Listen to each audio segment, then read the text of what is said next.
We will start with a short presentation of everyone. So can you please tell us who you are and what you do currently? My name is Louisa ZANOUN and I worked as an attaché at the British Embassy in Paris. I am Angelica VOMERA and I am a PhD student now. And I have a co-tutorship between the University of Torino and the Sorbonne Paris 3. So I'm still studying.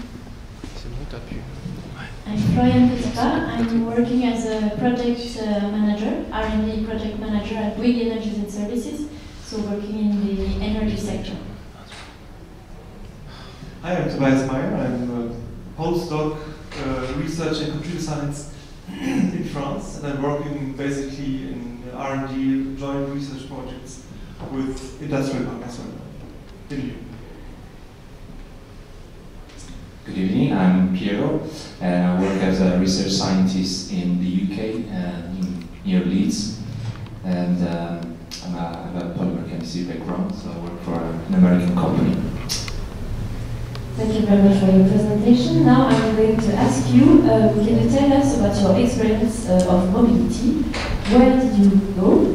Was it during your studies, during your PhD, during your postdoc, or as a professional? Can you tell us more about this mobility, in which environment you did it? And also a focus on what, which benefits you get from this mobility.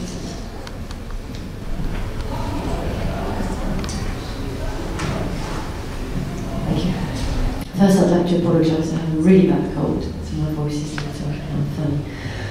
So I work for the British government, but I'm actually a French national. And but what I did is I did my master's as an Erasmus student in the 90s in England, Stafford University. I was a history student. I did my possibly the best year of my 20s. I had a great time. I was there for a year. I did a master's and dissertation on 1960s. I can't even remember, something to do with the war in Vietnam. When I was in the UK, I did what I would advise everyone to do when you go abroad, is to mingle with the local community. So I had one French friend, and we just mingled with loads of English people. And so when you go out with English people and meet them all the time, you learn their culture, their language, but also you start building up your network. So I heard the end of the previous session here, and you know, how do you get into industry? Basically, after a PhD, how do you get a job? I would say for any job, and that includes a post-PhD, is networking. Go to events, meet people, don't be afraid to knock on doors. If the door shuts on your face, it doesn't matter, try another door. Always be someone interested in what you're doing. So I was there for a year, and then I came back to France and realised that the only job prospect for me was to work as a teacher. I was like, no. So I went back to the UK and I worked in the private sector, in the technology sector in London, in the city. So nothing to do with history, but that's perhaps the beauty of the United Kingdom. That's why I work for them today, is they're very open as to your studies or your background. So I worked in the tech industry for 8 years, and then I got bored and decided to do a PhD, to just get my brain working again. And that's when I went to the London School of Economics, and I did a PhD in international history, while also working in the private sector. So in London, as a PhD student, I was an EU student, which meant I paid less than international overseas students, and I had access to all the funding that EU students had. And then I worked in academia, I got my PhD, I had my daughter in between, the child. When I did my PhD, I worked in London for 2 years at LSE and Westminster University. It was very hard, it is very hard to get a job. When you have in the humanities, it was really tough. It was after the financial crisis, 2008. So I decided to try Canada. So Canada was a little harder than London to get a job, but I got a job in academia and in teaching. And I stayed there for a year and a half, and then decided that Canada was too cold and too far away from my family, so we came back with my partner and our child to Paris. Now, Canada was kind of hard to find a job. Paris was impossible. It's really, really tough if you do not follow the right course. You know, you go to interviews and people say, whoa, hang on, you have a PhD, you worked in the tech sector, you did academia, there's something not right about you. So again, my network, somebody helped me get a job as head of research for an NGO in Paris for 4 years, which was great, working on the history projects. And then that's it. And then I joined the British Embassy. So I don't use my academic. I kind of use my academic background because I'm the research and innovation attaché at the embassy. So I work with. My job is now to promote science collaboration, research links between the UK and France and Europe in general. I don't know if I can say any more. Okay, my story will be much shorter, I guess, because I have a binational bachelor, Italian and French. So I just continue to study in Italy and France to improve the language, and of course I like the culture, and so I wanted to continue my experience between Italy and France. My project is also, I would say, European and binational, because I'm working on a medieval manuscript, which is a musical manuscript, which is also both, let's say, Italian and French. And well, I'm working in Torino, and I will work in Paris. And I've been to the US already, because, of course, the more you are international, European and international, the best it is, because academia is very, very hard world. So that's it. In my case, I have been traveling a lot when I was a child with my parents, and then for my studies, I began with an internship in Scotland to try if I would like it to be an architect. So I did a short internship there and decided then to become an engineer and do a double degree with Germany. So I did in the meantime also an internship in Switzerland before moving to Germany for my last year. And I did my last internship also there in Germany in Karlsruhe. And I looked for a job in the industry there in Karlsruhe. I wanted to stay a little more, because after 1.5 years over there, I started to build up my network and speak German better. So I didn't want to come back to France already. And I looked for a job. It was also 2008, financial crisis. It was not so easy to find a job. So I had an opportunity in the research institute where I did my my internship to do to be a research engineer and both do a PhD and do project management. And because I was interested in project management, I thought, okay, let's do a PhD. So that's how I finally did a PhD, and it finished in 2013 when I decided to come back to France. In the meantime, I didn't come back to France directly. In 2014, I did a research project on my own on sustainability in Serbia, India, France and Germany. And then after that, I came back to France, and it has not been so easy to come back. I thought I'm coming back home, but I felt home in Germany. And my friends were in Germany, and I couldn't speak actually French very fluently, and it was weird. And I looked for a job. By chance, I found a job very, very quickly, but I didn't like it. So I changed, and I didn't like it. I changed. It was very good, but I didn't like my boss, and I changed again.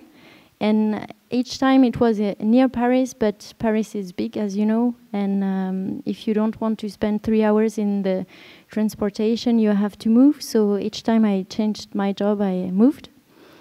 And in the end, 1.5 years ago, I found a job and I like it.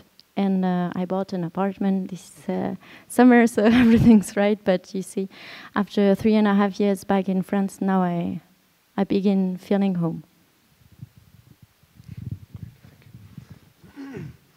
Hi, I've been traveling a lot actually during my PhD, and actually I'm still traveling a lot. Last week I was traveling, and I arrived quite late today. Sorry also for the voice. I also catch a cold in Germany. It's quite cold there. I don't know why. We should go to the south next time. Just as background, I made my something which is called Diplom in German, which is a kind of equivalent of a master. I'm kind of old in this kind of thing in computer science in Dortmund. And then I decided, or I was really interested to go abroad, to make some experience somewhere, and I decided to go to France because it's an interesting country. There are lots of other interesting countries. I wish I could go to more countries, but my choice was France. And actually, I just called the professor, and I just called, have you a job for me? And he said, yes. Why not making a meeting? I mean, phone meeting, and then you explain what you are, who you are, what you would like to do. And this was thanks to the French-German university who gave me the contact, actually, basically. And I made this co-tutelle thèse, this French-German binational program. Just as a background information, I had one supervisor in each country, with one professor in each country, and some other people. It was really interesting. It was, at this time, it was a cooperation between the University of Passau in Bavaria in Germany, and the INSA de Lyon, which is in Lyon, the National Institute for Applied Sciences, I think it's called. And then Milano joined in Italy, so it was a three national collaboration. Then it has been evolved last week or 2 weeks ago to this. I mean, IRYXIS is the evolution in general, but there's a fourth partner. But I'm talking too much. I come back to the topic, sorry. I was traveling a lot during my PhD. I moved at first to Passau. Then after half a year, I moved to France. In France, okay, again, this. I'm not used to use these kind of things here, you know. Then I moved to France, to a student dormitory, and then I moved to a flat in France, in Lyon, both in Lyon. After 1.5 years, which is the half of the planned PhD of this co-tutelle thèse, I moved back to Passau. But since I found which is now my fiancée in France, and I moved back to France, where I still live now and work as a postdoc at the INSA de Lyon, which is part of this IRYXIS collaboration. And so I moved quite a lot. I think during my PhD I moved 5 or 6 times, so I really know how to pack the car now. If I want to go to holiday with a big family, there's no problem now. Even with the smart, no problem. Even everywhere on the roof, no problem. And after my PhD, I was a postdoc since a couple of years, and it changed a little bit. The projects changed, but very often I was representing the INSA de Lyon in European projects, at first in the Alpine space, then at the International Institute in Lyon. Now I'm in a rather technical R&D, in an R&D research collaboration with Worldline, which is part of ATOS. I think they became independent. They have research labs in Brussels, in Germany, I think, in France. So it's quite weird, and we are moving somewhere. Actually, we live in the train somehow. Not always, but it's nice. So it's kind of interesting. I'm talking too much. I just give the microphone to you. Okay. Right. So just to give you a little bit of flavor of my background. So I'm Italian, but so I took my master degree in Rome at the University La Sapienza.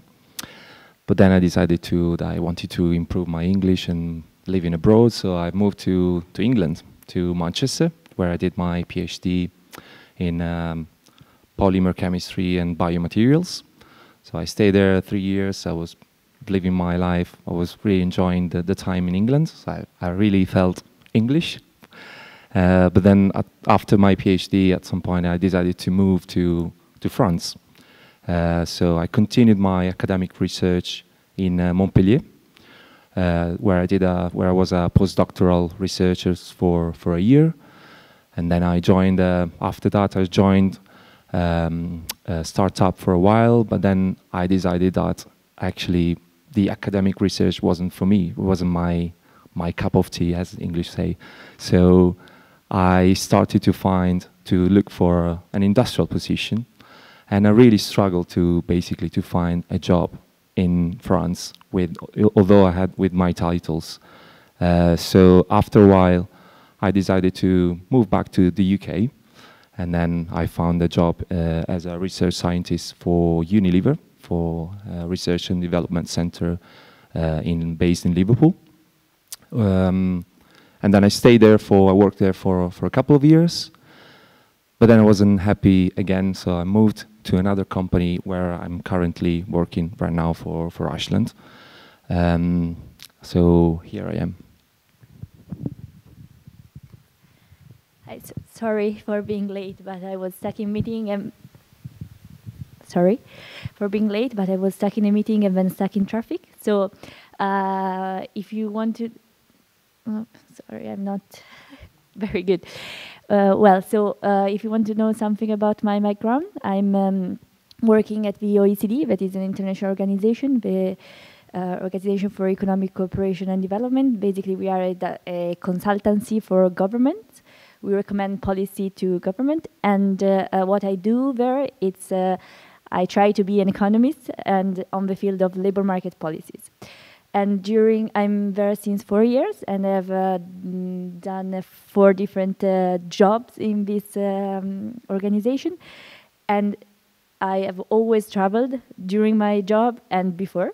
Like before this, I did a postdoc. Before the postdoc, I did the doctor, right? And before it, I did the master and so on. And I did everywhere, like everything was in different places. So my I don't want to be boring and to tell you all the steps because it can be a bit too much. But yeah, I moved a lot, and thanks to it, I'm where I am. So thank you very much for sharing your background with us. So you traveled a lot, that's what we understood from your background. For your current position, is your PhD something mandatory, or was it an asset? The same question for your mobility experience. Was it a requirement when you applied for the position you have at the moment, or do you think it's, even if it's not mandatory for the position you have, it is an asset, and in this case, how is it an asset? Okay, so you don't need a PhD to be an advisor at the British Embassy, but it helps. I mean, some of my colleagues have degrees, some have masters, it's a mix of everything. What I would say, however, is that my mobility allowed me to, I would say, definitely understand Britain, the UK research, science, innovation sector, a lot more than if I hadn't lived there. The fact that I was allowed to go to the UK, study, work, learn English, marry an Englishman, that sort of things that make you, but the fact that you have 2 cultures, which is something I think I have with England, makes it easier, definitely, to work for the British government.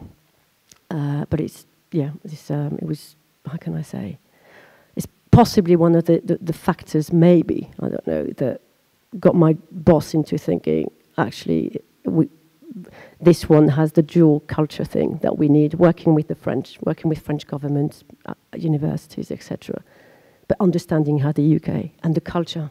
You do not work in England like you work in France. The hierarchy is different. Social, how can I say, relationships are different. And I was able to learn all of that because I moved and I did my master's and my PhD there. So talking about the future, of course, if I want to work in the academia, I need a PhD. But yeah, I would say the same thing. Like, of course, also for, how can I say, it's better if you know different methodologies and different ways to research also. So I guess the co-tutel can be very useful for this too. So, yes.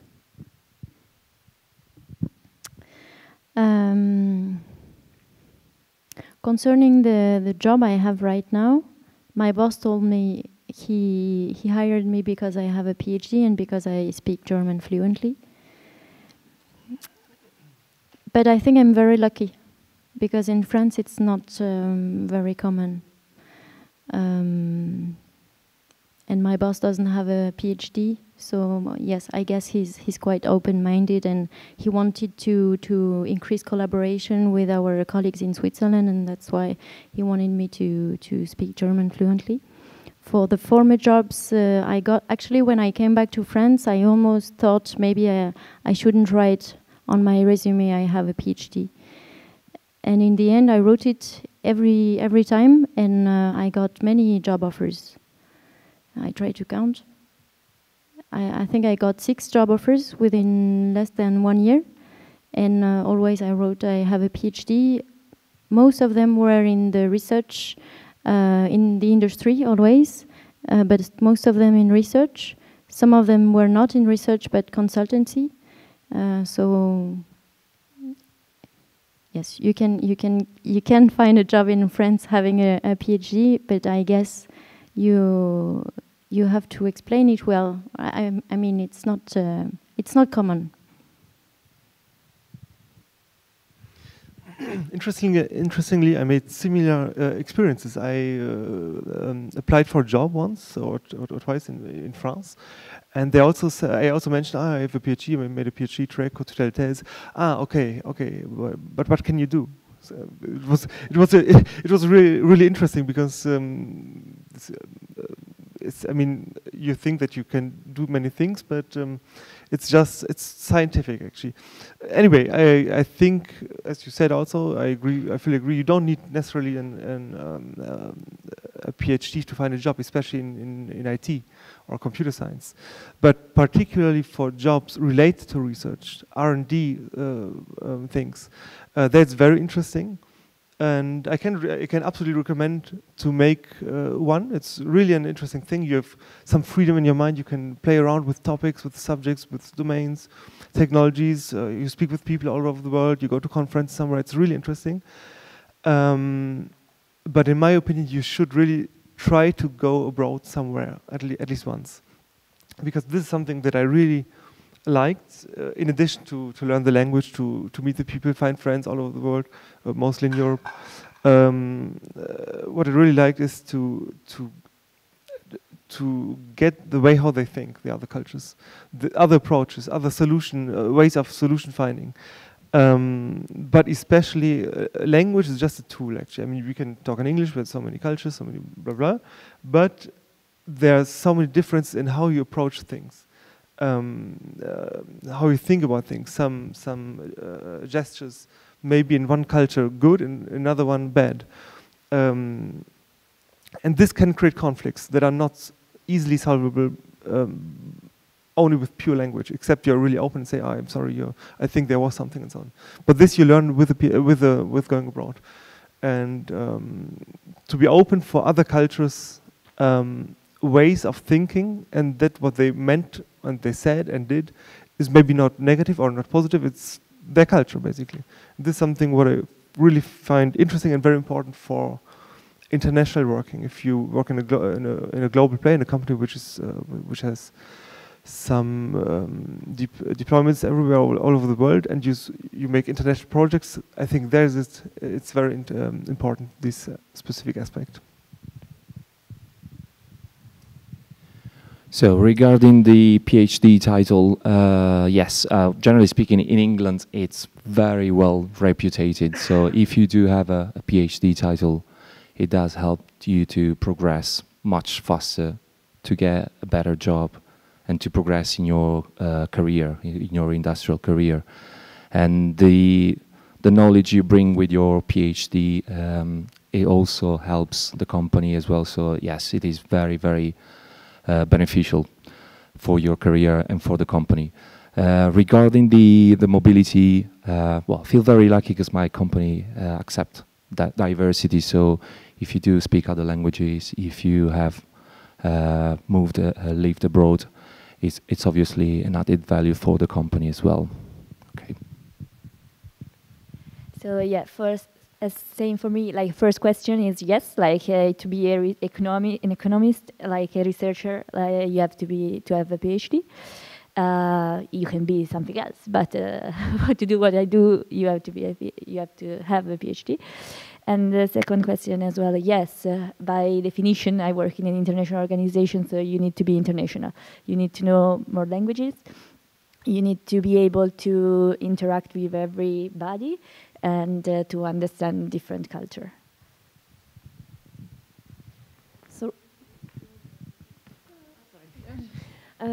So regarding the preparation of your mobility when you went abroad, how did you get prepared? How did you get funded? Where did you get your opportunity? How can you explain us exactly how you did to go abroad?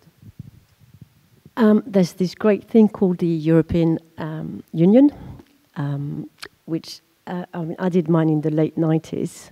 There were not many grants available, but it was a Erasmus grant, which I know still exists. It's changed now. We didn't have a lot of information like now. I knew I wanted to go, so I had to ask my professors. You know, I want to go. I want to go. I want to go.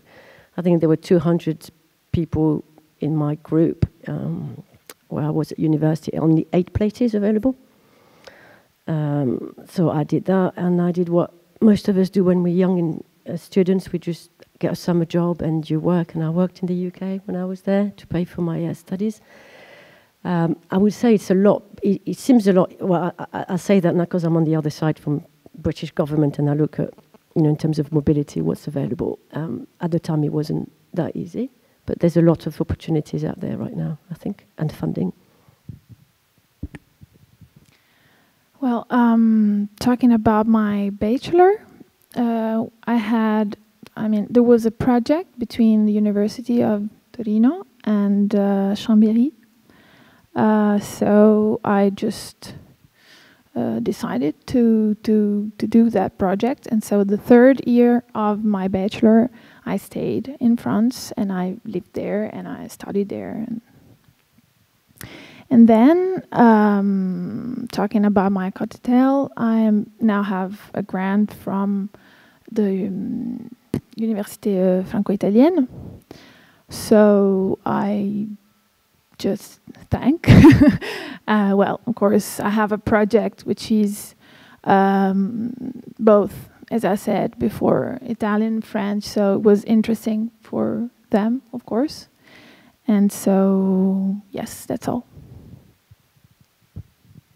For me, it was very easy because in France we have competitive exams for engineering schools, and already in the competitive exams I decided to do a double degree with Germany. So from the first year in the engineering school, I knew already I would go to Germany, and I had already funding from the French-German university. It was kind of automatic. So in Germany, I went there with my friends, and we were helped with the former students. Arriving there was very easy. Plus, we got funding, and then I think during the final internship, maybe we didn't get funding anymore, but we were paid by the company or the university. And then during my PhD, I was actually not officially a PhD student. I was a research engineer and paid as a research engineer, so I didn't have to look for extra funding.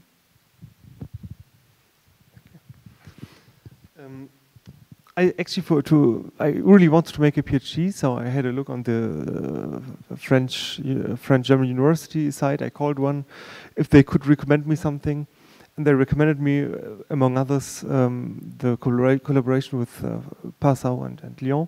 So I just called Professor Akash.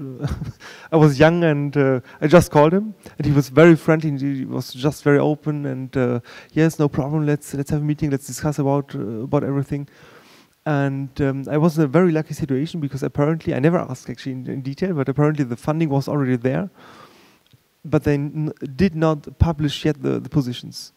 So I was very lucky, and finally I was lucky also to get this position after some meetings and phone calls and so on. And what do I want to say? Yeah, and now it's a little bit difficult in my opinion to create a position, because very often I'm also implied in creating project proposals to create funding, to get funding from the state, French state, international fundings, European fundings, institutions, and so on. Now it's also a little bit more and more, at least in IRYXIS, that we have partners from the industry, and that's a little bit easier. They provide, for example, some funding, and then we can hire some postdocs, or they do in collaboration with the universities. There are many possibilities in my opinion. It's not only at the university; it's also, written as a job offer as a postdoc, and so on. To find the funding, I would just have a look everywhere. And just call, just give it a try. My mother always says they only can say no, so just try it.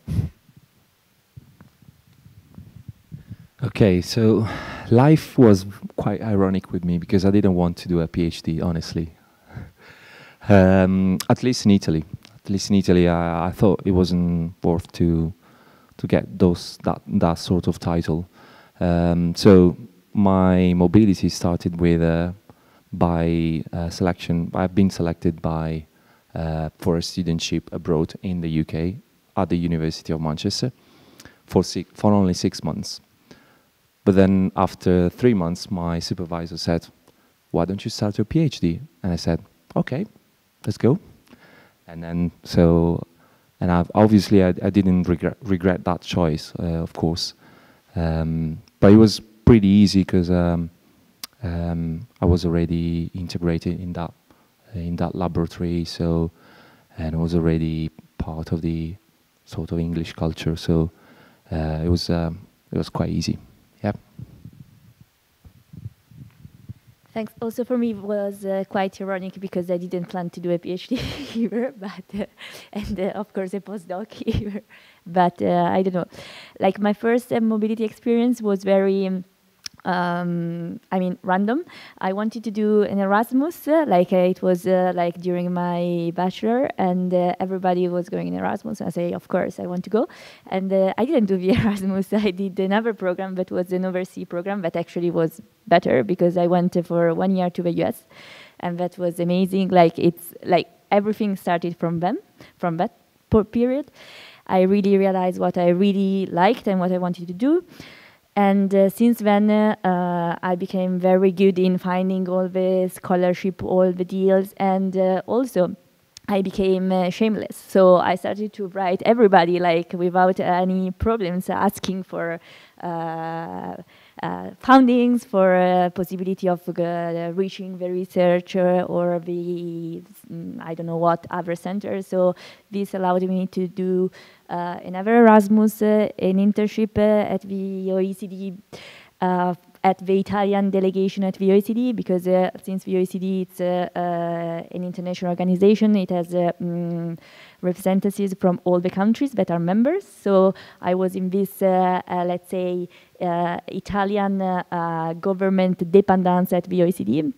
And that was great because it's what I realized that I really want to do, a type of job that was not a blah blah job like what I was doing when I was doing the internship, but I wanted to do the research that was behind the discussion. And after this, I talked to the people that were there asking, okay, so what do I have to do? And I say, look, you can do a master abroad, but actually you should do a PhD because now there is such a competition that you need to have you need to show a signal that you are good for this. So I started my master, and then I said, no PhD at all. I mean, I'm not, I don't want to be a nerd, just doing research. I want to interact with people.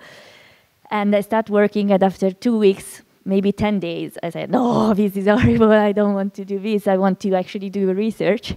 So I came back to my supervisor, like saying, sorry, but actually maybe I want to go on.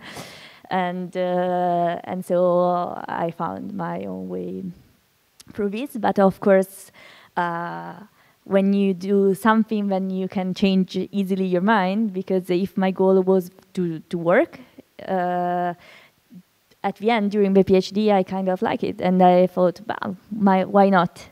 Actually, it's good. I'm curious. I can just go deep into something. And but then I found the job that was always been my dream. And so I said, OK, I have to try. And so, yeah, the founding was not a problem. I mean, you need to try. Somehow you can find your way. But you need to be, yeah, shameless and insisting, and you need to have a goal. As soon as you have it, I think it's fine. Then, of course, you need to be very lucky. But this is also a matter. So you all seem to be lucky with your mobility. It seems quite easy. You want to add something? Yes, I would like to add something, because actually looking for funding for a PhD, for example, is very different from looking for funding in entrepreneurship or for a startup. And because after my PhD,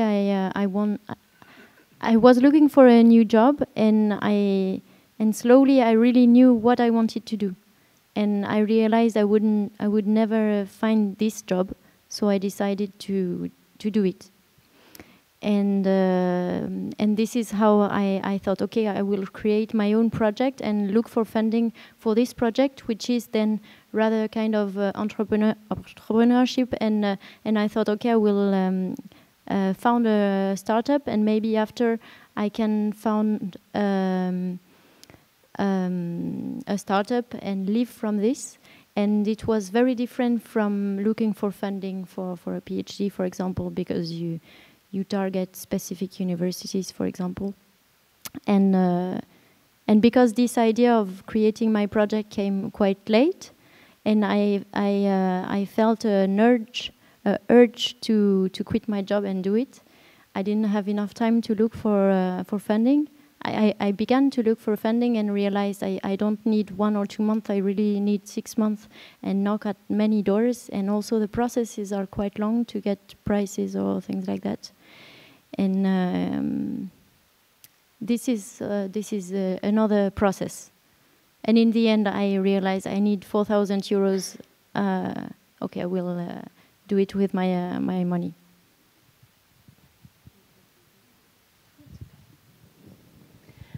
So as I said, it seems to be quite easy to go abroad, but mobility is also related to some challenges, like return mobility, as you said, Floriane. I think it's quite interesting to maybe to focus back on this period of your time, return mobility, when you came back in France, but also when you go abroad with your family. I don't know if it's a case with you.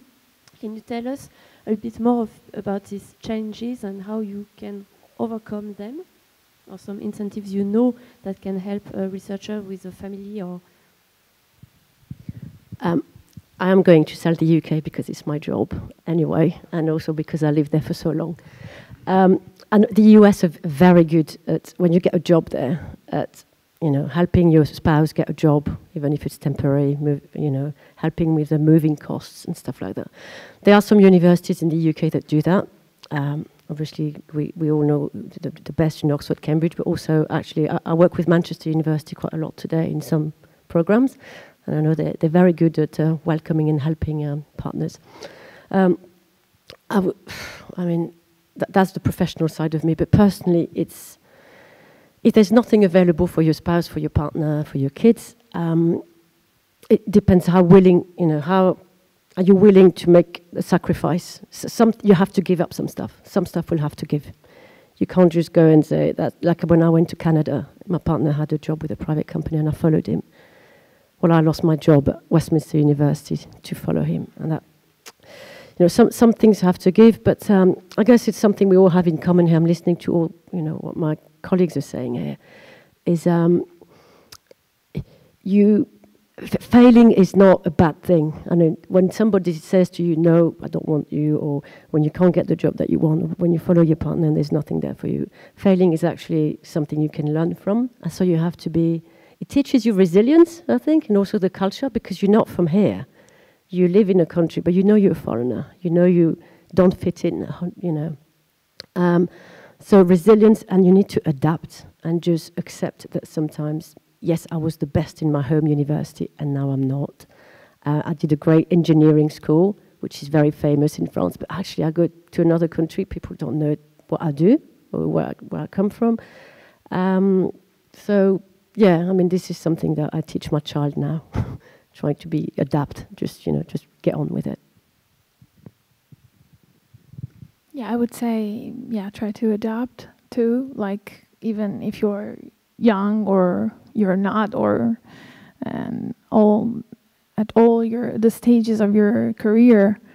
I mean, it's hard for me too, and I guess, for example, when I've lived in Chambéry and I stayed there, and I had most of my friends were French and also international, and I tried not to speak to all the Italians there. Like, yeah, I was not very kind maybe, but I would really want to improve my language and know the culture. And now I have many friends here, and now that I'm coming back, I can say that I don't feel like I'm lost at the very first time.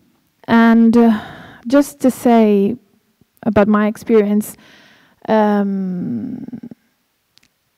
talking about, for example, my experience in the US, I had like a fellowship just 2 or 3 months this summer, and I would say that maybe like in England, they are very hospital, and I mean it's easier, I would say. Yeah, that's even though you are at the other side of the world, they are like, especially in academia, which is very hard environment. You always feel like alone, very solitary job. I would say that maybe like, as I said, in the US and in England, it is kind of different.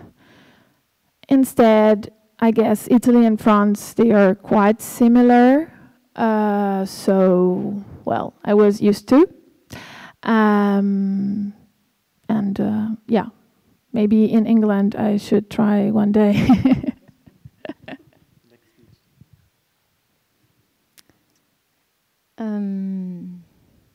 So we'll speak about coming back to France.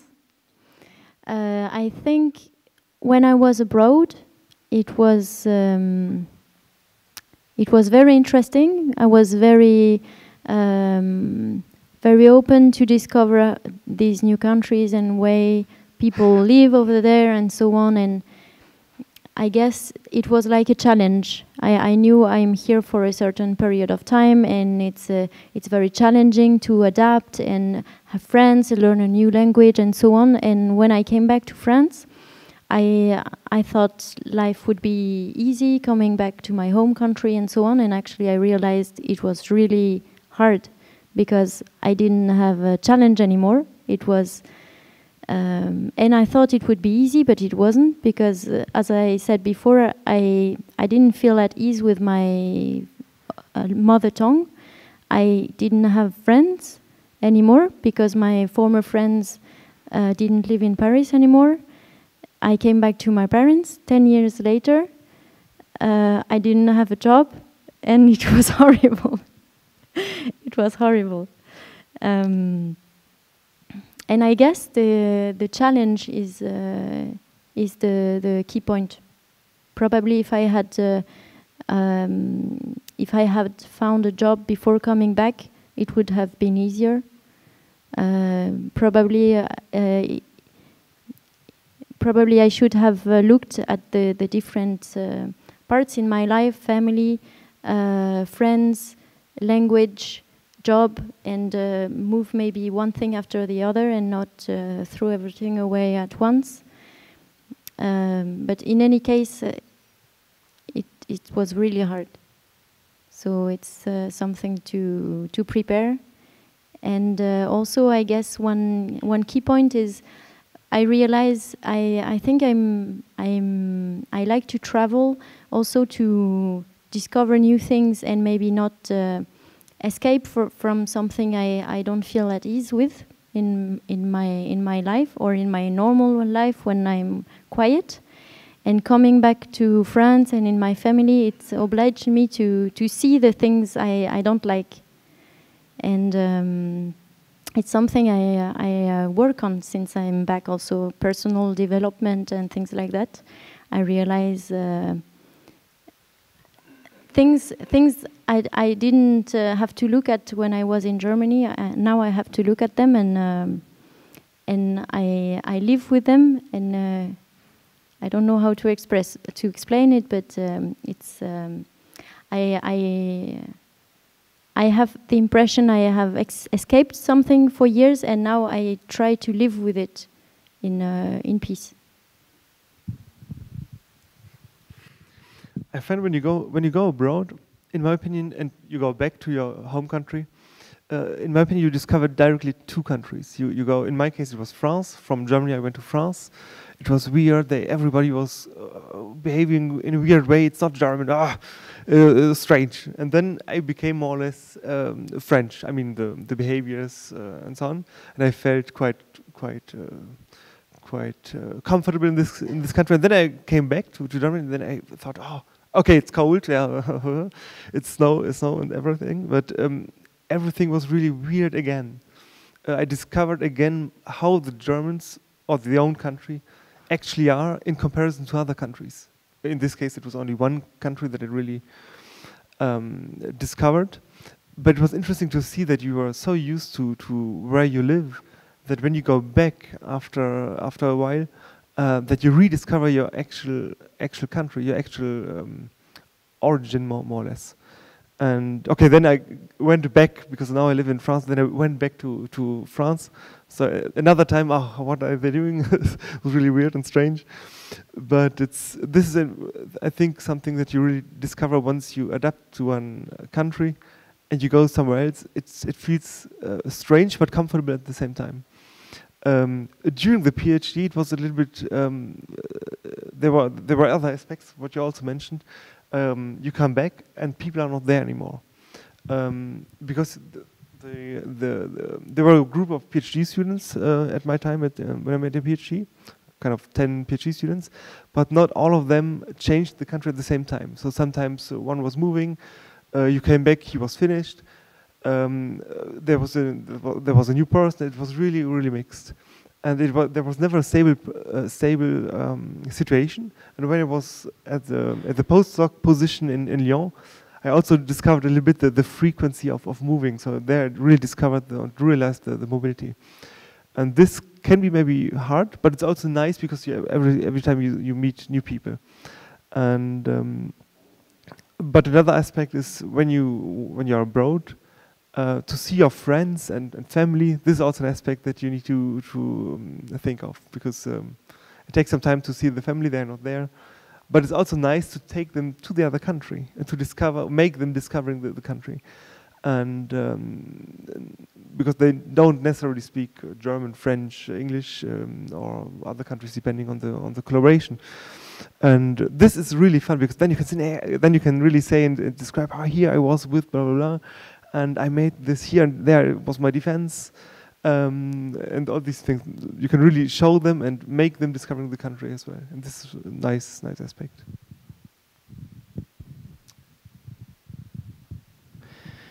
Okay, so well, mobility really opens up your mind. You become more flexible, more versatile. It's really hard to accept many compromises. You have to do many sacrifices, and that's true. But the point that Louisa was saying, I totally agree with that. So you have to learn from your failures. I think you learn much more from your failures rather than from your success. Probably everyone knows that. Having said that, in terms of family and failures, every time I moved to another country, I broke up with a girlfriend. So it never worked. So it's part of the game, obviously, but it's really hard to deal with. Yeah, this is quite a wide question, so I think I could talk for hours. Of course, you need to be a bit flexible, but you learn so much, like, from each experience, and you increase your flexibility, like, exponentially, I think. So yeah, I think you need to be a bit curious by nature. I mean, for me, it's amazing to learn from different people and to get to know different people every day. And I mean, like, my dream is to be in a room full of people that I don't know, rather than a room full of people that I know. I mean, there's nothing else than interacting with different people and with different experiences and with different problems and finding solutions that makes you stronger and better, I would say. So yeah, also, yeah, failure is good, and we need to fail all the time. And I think that then also this is nature. I think I prefer to feel stupid every day and to learn, rather than to be comfortable and to be the big fish in the small pond. So yeah, it depends a lot. What is your priority? Always think about what is your priority, and then the way will, like, you find your way by yourself. So I suggest we close the panel discussion right now, and then you can ask all your questions to the speakers with the buffet on the other side of the room. Thank you very much for all of you and sharing your experience of mobility with us. Thank you very much.